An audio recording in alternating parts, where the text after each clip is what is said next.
Good morning, good morning, doobity doo. We're gonna share gratitude till the end of this wonderful broadcast. I hope we're coming live for this wonderful morning. It's good to be alive. Welcome to Love Morning. Hi everyone. I am John Halcyon. This is Love Morning. Woo! I just woke up like 7 minutes ago. So oh, man, I am battling the mind monster right now, which is wanting to go down a path of frustration about the future regarding my injury. So I am trying to stay in this moment and say good morning. Good morning to you, Dell. Hello, and hello, Rosalind and Zoe and Pretty Poison. Hello, good morning. And good morning. Oh, my sound is thank you, Gerbot. That's the problem.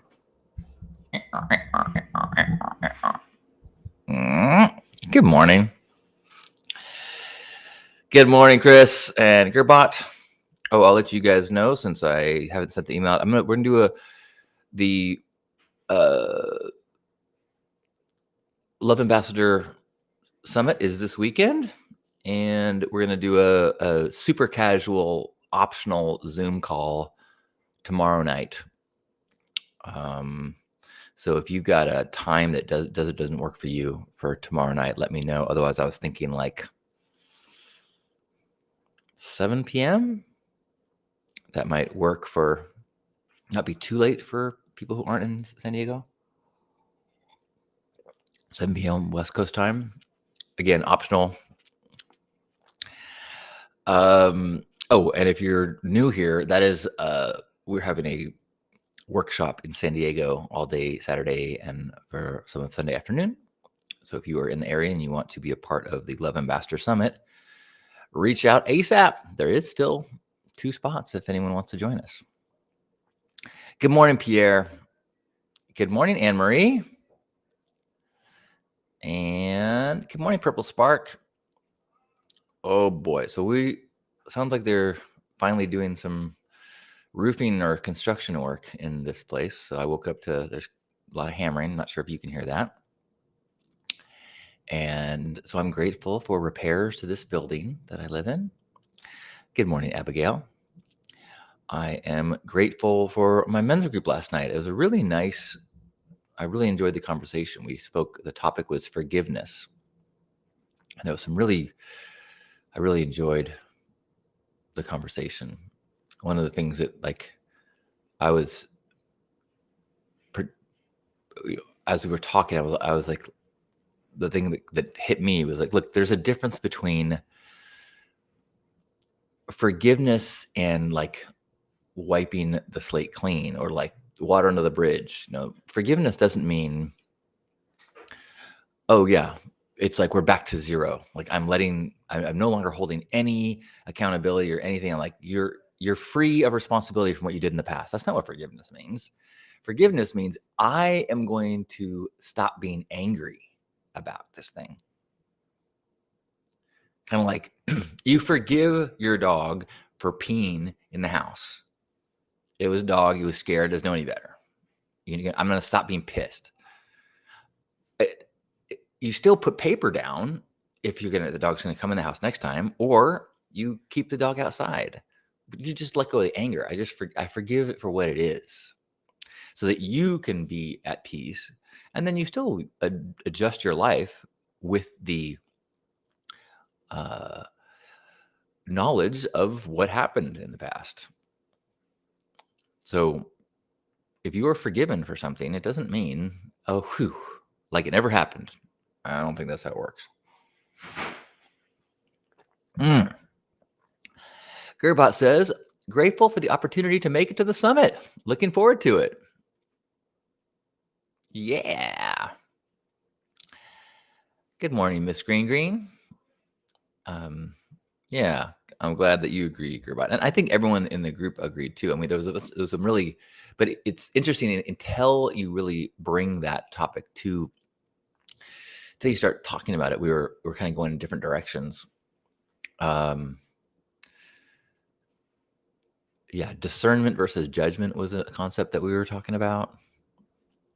Enjoy the snow, Dell. I'm going to assume that your gratitude is for the snow.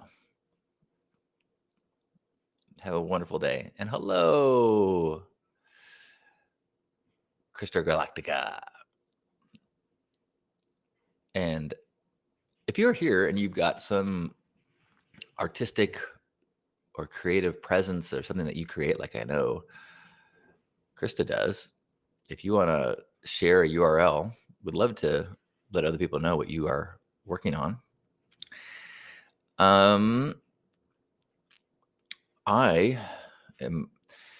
So good morning, Tall Paul. Tall Paul says, grateful to be alive. Oh, I'm so glad you're here because I have not been making it to gratitude circles this week. And I've been thinking about you, thinking about other people. And I just really wanted to send my hello to everyone. And I realized I'm not going to make it today either. I've been, having appointments and sleeping and all sorts of stuff. Ooh, Chris just got some more gratitude for the new Subaru Outback I bought yesterday to tackle the snow. Oh, awesome. Well, enjoy the adventure of the roads.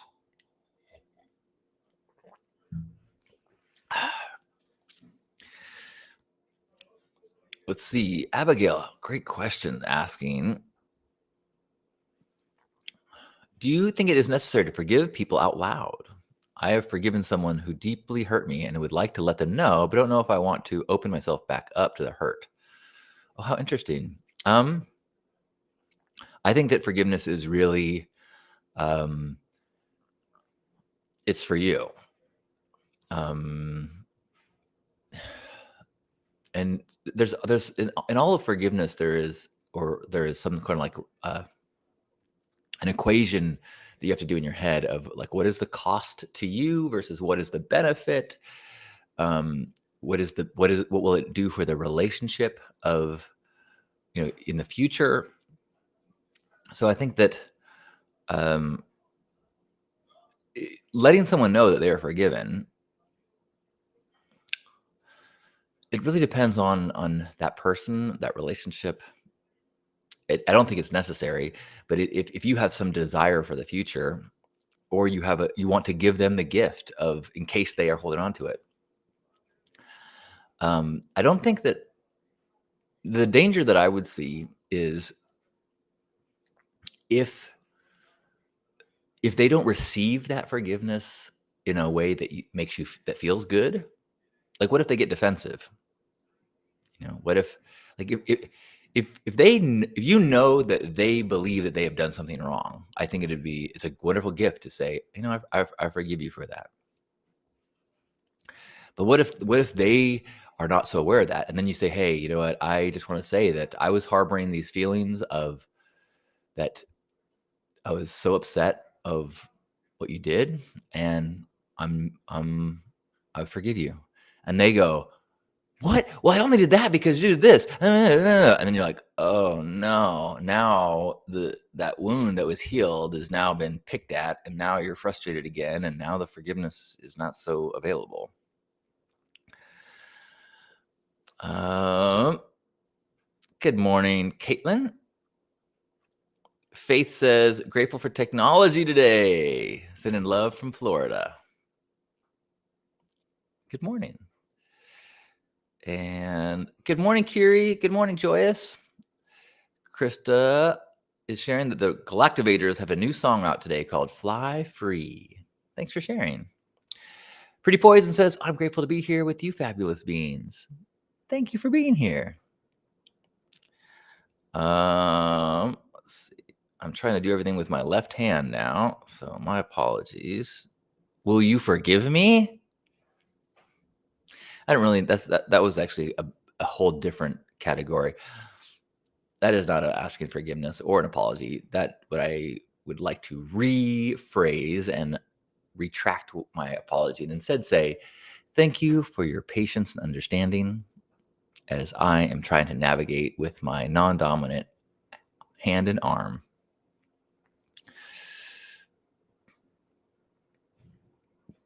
Chris says, grateful for recovery from COVID and that it happened last week and not this week so that you can come to San Diego. Awesome, Chris. I'm glad that sounds like you're feeling better. Ooh, Abigail says, I'm in the process of drafting up an art project for Burning Man 2025. Grateful for the support of my family and professional peers who support me in this adventure. How exciting. Thank you for sharing. We've got Caitlin is joining us on many fronts. Good morning, Caitlin. Carrie sharing, when we forgive someone, and I mean truly forgive them, even if we don't say a word out loud, the person will be better for it energetically.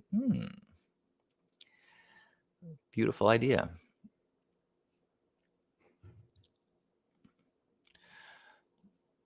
Kiribati says, forgiveness is something that you do for yourself. It changes how you interact with them, and that is how they receive your forgiveness, which is, I think, overlaps with what Kiri was saying.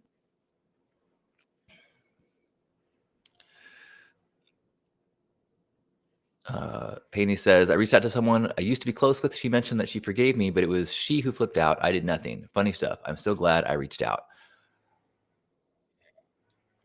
So that's an example of where her experience and your experience are totally separate in silos. You know, for her to be able to connect with you, she needed to forgive you.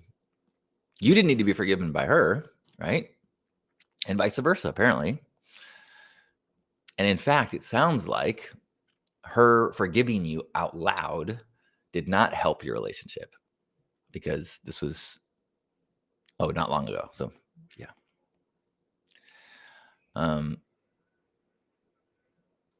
Carrie says, I like to think how stating your forgiveness to people isn't always necessary when I feel frustrated that I cannot say it to someone I want to say it to. Yeah, I think it reduces the frustration for me because I know it's not needed. Yeah, I mean, the whole point of forgiveness is to reduce the tensions in your life, in your relationships, in your mind and thoughts and being. So if introducing this topic is going to add frustration or fear, it's not necessarily necessary. Good morning, Bill. Hello. And good morning, Izzy. Hello, Chris. Hello. Good morning and hello. Hello.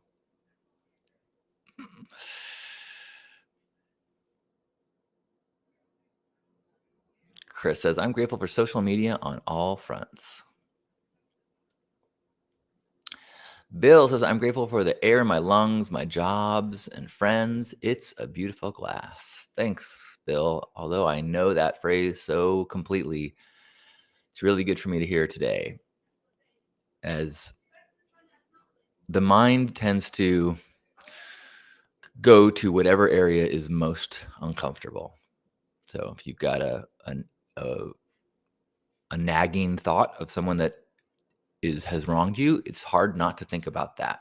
If you've got a hangnail, it's hard not to think about that. Or a cut in your mouth, you go to the place that's most uncomfortable and you forget the beautiful glass. And I think that, with my pain in my arm and shoulder and back, it really is hard not to make that the number one priority of my thoughts. And priority meaning, like, I know it's not my first choice, but it pushes to the front, and it really takes a lot of mental discipline. Good morning, Heather. This says, it depends on who it is and what role they play in my life, whether I say forgive them out loud. I forgive my difficult colleagues all day, but won't tell them. If I'm close to someone, I'm completely transparent. I think that's a really good point. And I think that's true with, and just in terms of being transparency and honest. This is something that we talked about at another men's group recently about, like, in my romantic relationship, our goal is to never let anything go into the box of secrecy. So if I have a thought that I don't want to tell my partner, we try to say the thought.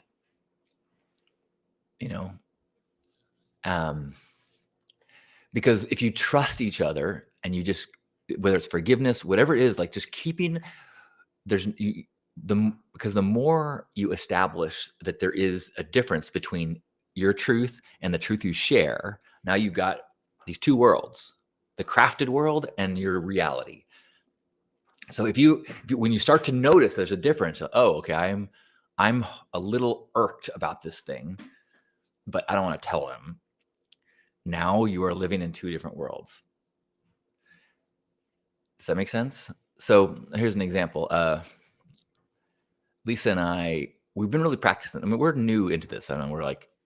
We started dating in May and we fell in love in May, and we've been living with each other almost as long. But so we're still new, but we're trying. Like we have meetings. We get down and we go, is there anything that is hard for you to say? And she's gone right now on a trip, and she texted me when she was done with the end of her day at this retreat and was like, hey, are you free to talk in 10? And so I was like, 10 minutes. Yeah. I said, sure. And I went, and I've been bathing lately. She's a bath person. So I get my bath already. I put candles on, and I get into the bath and timing it so that I can have our end of the day call while I'm in the bath with her, thinking I'm all cute and romantic. And it was 10 minutes later, I was waiting. She didn't call. And then I texted a picture of me in the bath. And then, so then I started to get a little frustrated, I was like in the bath by myself for a while, which is, I need to take a bath. But then I was like, okay, so I want to put my head underwater, but I didn't want to put my head underwater if she was going to call. And anyway, I finally just said, you know what, I'm just going to go on with my business. She said, then she wrote a text saying, oh, give me 2 minutes. And she didn't call back until like 10 minutes after that. Okay. So it causes me a little frustration. Now, is it a big deal? No, I didn't even have a schedule that night. No big deal. So when she did call, I was then toweling off from my bath, and I called back. And I said, when he said, hi, hello, we checked in, and I said, hey, I would love to, are you open to some feedback on this, how the scheduling went? And I told her that, like, it would have been helpful for me if you didn't give me specific times. Because when she oh, I was in the middle of writing a song with my colleague, and we just got in that place, and we're just totally in the zone. And so, and I was like, awesome. But if that's the case, if you're in that place without time, she even said something like that. I'm like, if you're in the place without time, then don't give me specific times. Just say, can we talk soon? Or it'll be a while. I'm fine with that. My night had zero schedule until she gave me specific times, and then I adjusted to it. So it'd be helpful for me if you could give me, like, not do specifics if they're not going to be specific. And she was like, totally, yeah, that makes sense. And because she knew that I was saying that with zero anger and zero frustration. I was just saying, hey, we had a communication issue that we could be better at. So I'm going to offer the suggestion in the moment while we're here. Like, there's no anger, but can we make it better? And because she trusted me, she could hear it without getting defensive. And because I knew she'd be able to hear it that way, I was able to say it. If I was afraid that she would get nervous or defensive, I would have okay, maybe I'll put this down. Maybe we'll talk about this another time or whatever. Because I just knew that we've been practicing this. So I'm going to say it with total calm as a suggestion for how we can do something better. She's going to be able to hear it. And it ended up being a positive thing. And ta-da, there's now no tension. There's increased trust, and we're better for it. That makes sense? But it could have been easy for me to be frustrated and like, well, okay, now I just know not to trust her about this. Even if I'm not thinking it, there's the subconscious thing. Like there's something different between my truth and the truth I'm sharing.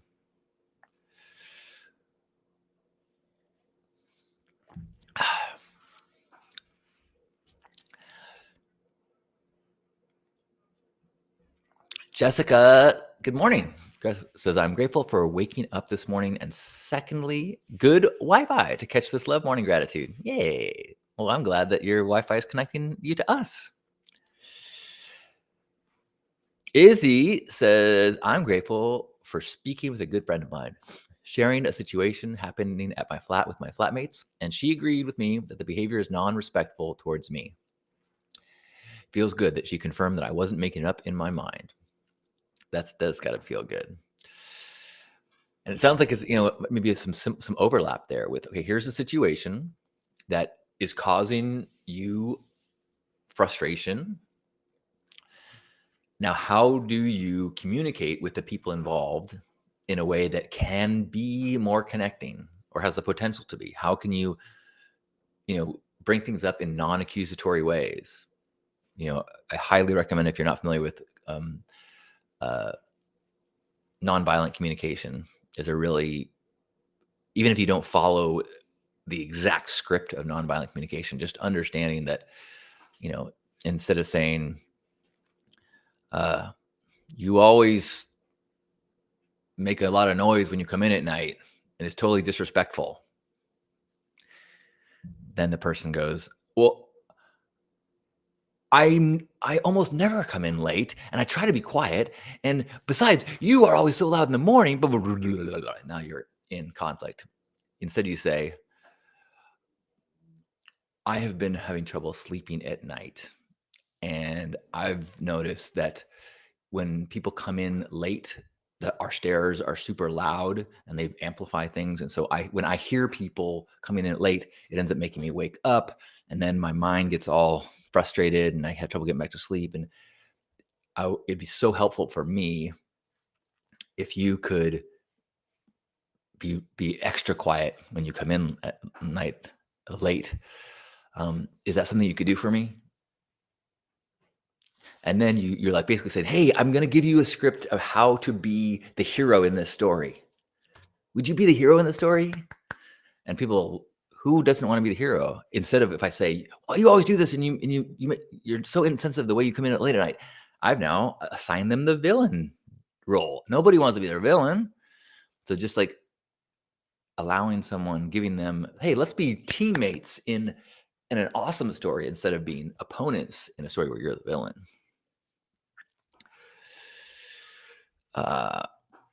Thank you, Bill. Good morning, Ashley. Good morning. Wow, what a treat. Hope that you are having a beautiful day and morning. Good morning, Zoe. Zoe is grateful for a good night's sleep and waking up feeling refreshed and ready to tackle the day with love. Boy, I got to say, I am feeling just the difference between starting this broadcast and now I feel so much better. So thanks for all your good energy.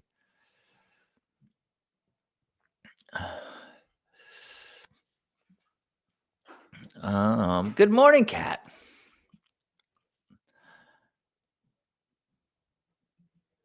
Curious sharing. I feel like that's where I am in the level I prefer to communicate at. Now I just need to manifest a partner who meets me there.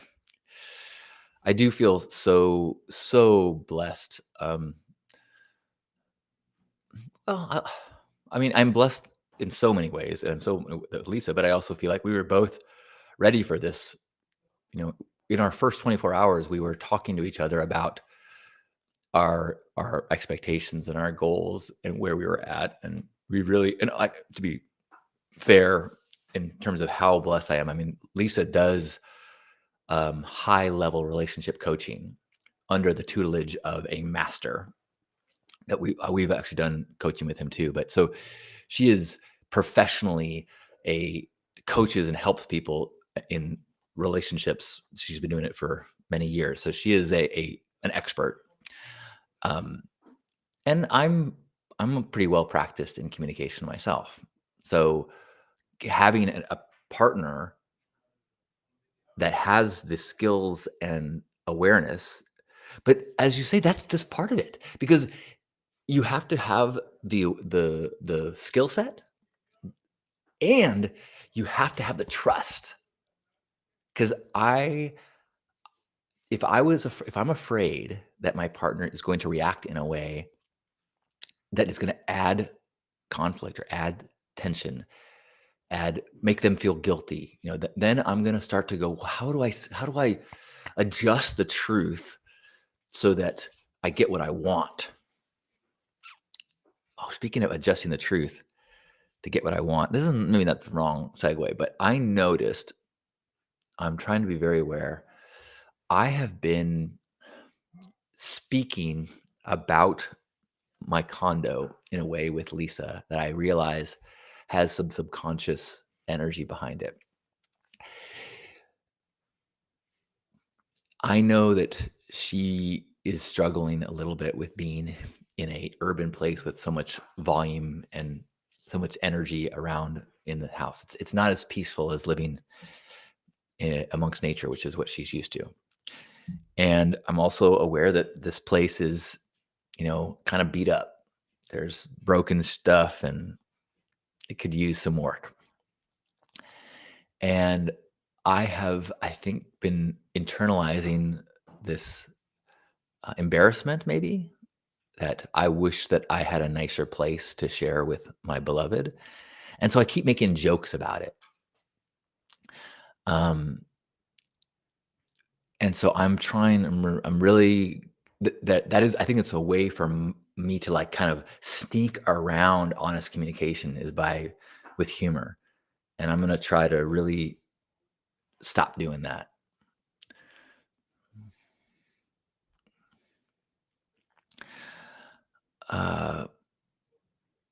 Abigail says, it can be so hard to communicate, but it is so freeing once you realize you're allowed to. And it is such a delicate balance, you know? And I think that you have to, so another thing that you have to make space for a negative reaction too. And you have to communicate if you do have a negative reaction. We had an experience where in the last week where she, I'm trying to see if that's something I can share. She communicated something to me that it was like, I don't want to tell you this, but you said this thing publicly and it kind of, it hit me in the wrong way. And I was like, oh man, okay. I totally see how that could happen. I thank you. It's a valid perspective. And I said this, and I should hear this, how I was coming from it. And she then, when she recognized what my perspective, it made her kind of feel some shame about how she reacted. So then after a few minutes of the conversation, she was able to go, okay, I have had a little bit of a shame spiral because I now see what you were trying to say, and I'm ashamed of the way that I interpreted it. Blah, blah, blah. And so there's all these places where if we contract and it falls apart. And so it's really an active process of communicating and trusting that, like, if I keep noticing the constriction, if I keep noticing the secrecy, the thought that I'm having that is just for me. So I like, okay, if I keep getting rid of that, we're going to get to this place on the other side of love and trust. Apparently, whatever work they're doing outside involves a leaf blower. God damn it.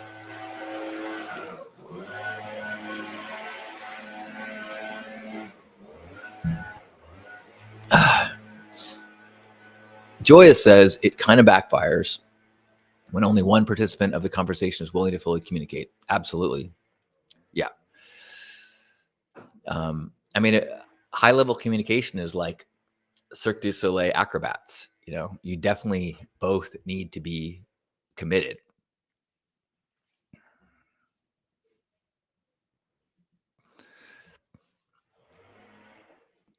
Gearbot says, maybe time to upgrade your nest or find a better one. That is, yes.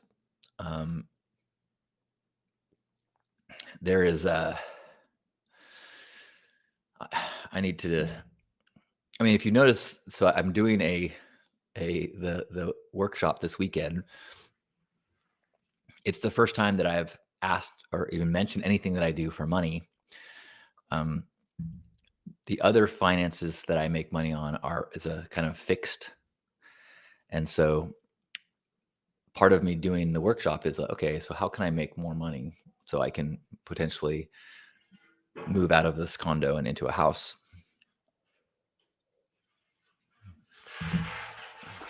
Where it's not so loud.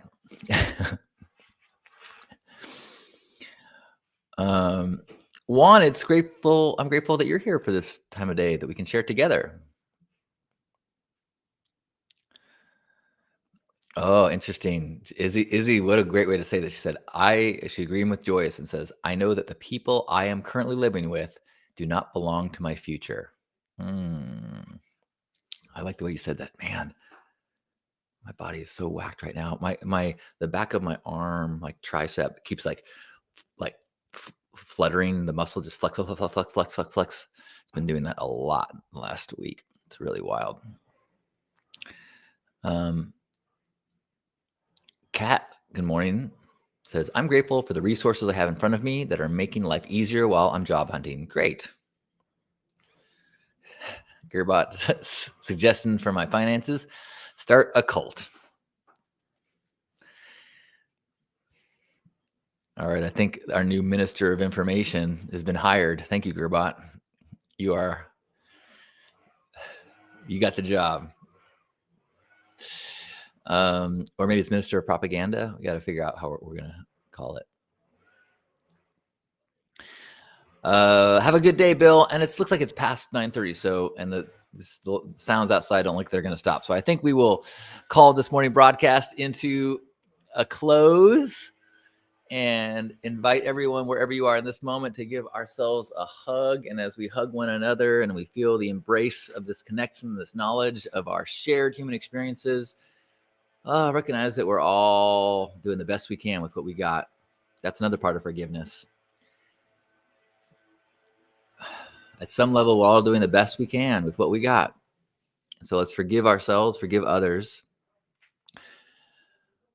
and feel connected in that shared human experience as we take a deep breath in and squeeze.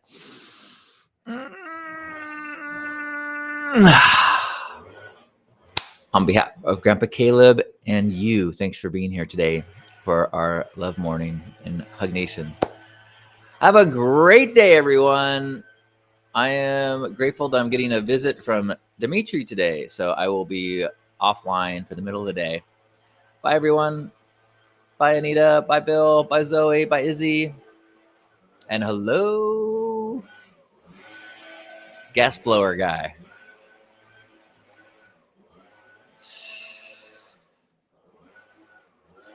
Bye, Abigail and Gearbot and Juan and Jessica. Bye, Pretty Poison. Hello, Madison. We're just saying goodbye, but have a beautiful day. Sending you lots of love. Enjoy. If you're in Southern California, it's a beautiful day. Wherever you are, I hope it's beautiful. Thanks for being a part of my morning. Bye.